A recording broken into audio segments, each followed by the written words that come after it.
2 Kings chapter 12. Joash began to rule over Judah in the 7th year of King Jehu's reign in Israel. He reigned in Jerusalem for 40 years. His mother was Zibiah from Beersheba. All his life, Joash did what was pleasing in the Lord's sight, because Jehoiada the priest instructed him. Yet even so, he did not destroy the pagan shrines, and the people still offered sacrifices and burnt incense there.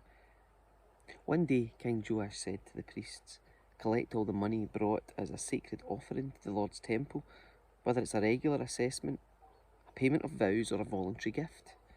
Let the priests take some of that money to pay for whatever repairs are needed at the temple." But by the 23rd year of Joash's reign, the priests still had not repaired the temple.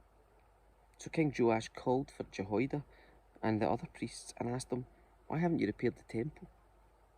Don't use any more money for your own needs. From now on, it must all be spent on temple repairs." So the priests agreed not to accept any more money from the people, and they also agreed to let others take responsibility for repairing the temple.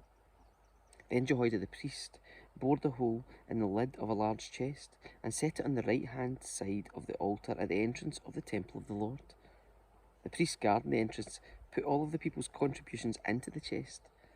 Whenever the chest became full, the court secretary and the high priest counted the money that had been brought to the Lord's temple and put it into bags.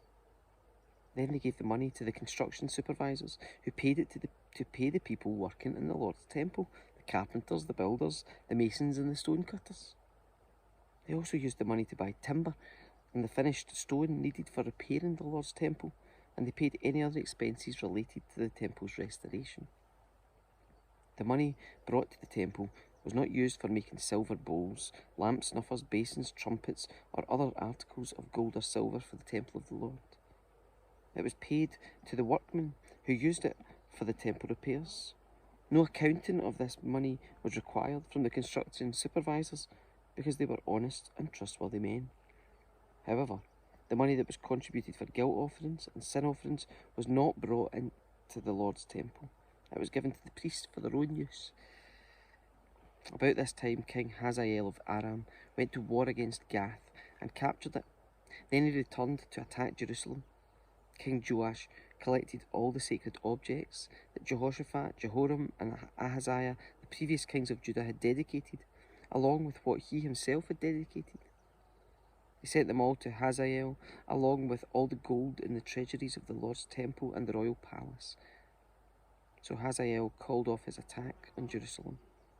The rest of the events in Joash's reign and everything he did are recorded in the book of the history of the kings of Judah.